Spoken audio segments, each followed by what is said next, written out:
أوصيك كعراقي عندما تكون في ظرف لابد أن تصدر حكم على صدام حسين ويكون الحكم بالإعدام، فتذكر أنه صدام حسين عسكري، الحكم بالإعدام يصير عليه رميا بالرصاص وليس شنقا مثل أي مجرم.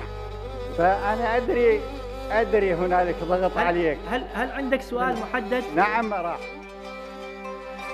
ويلي ويلي ويلي آخ آخ يما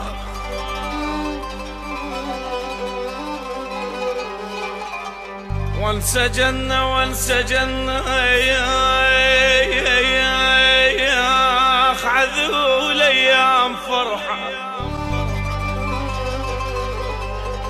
عذولي ايام فرحة وانسجن بسجن يا يمه بسجني انا بسجني اذكر جهنم بسجن اذكر جهنم وانسجن يا يمه وانسجن ظلم والله انحبسنا ترى والله ظلم اي والله ظلم والله انحبسنا وانسجنا وانا جناحات احسنهن ايدي يا ويل يا ويل يا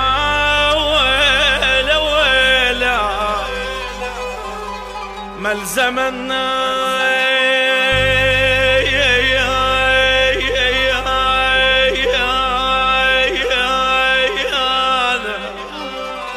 أنا ما ألزمن ترى والله باب السجن يجوي يما شوفي ولك يما هذا باب السجن يجوي ملزمنا ظلم ولك والله ظلم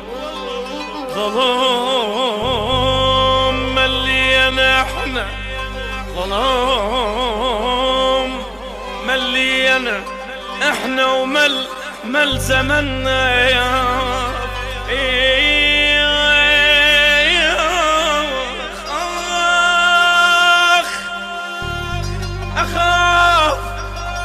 اخاف الظلم يكتب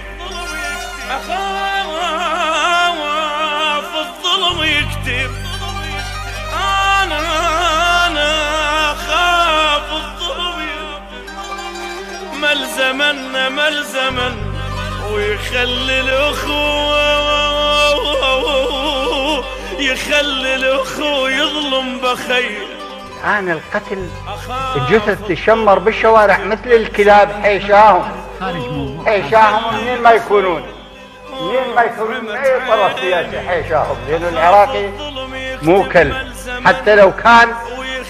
حتى لو كان حيشاكم سيء، لكن العراقي كبير.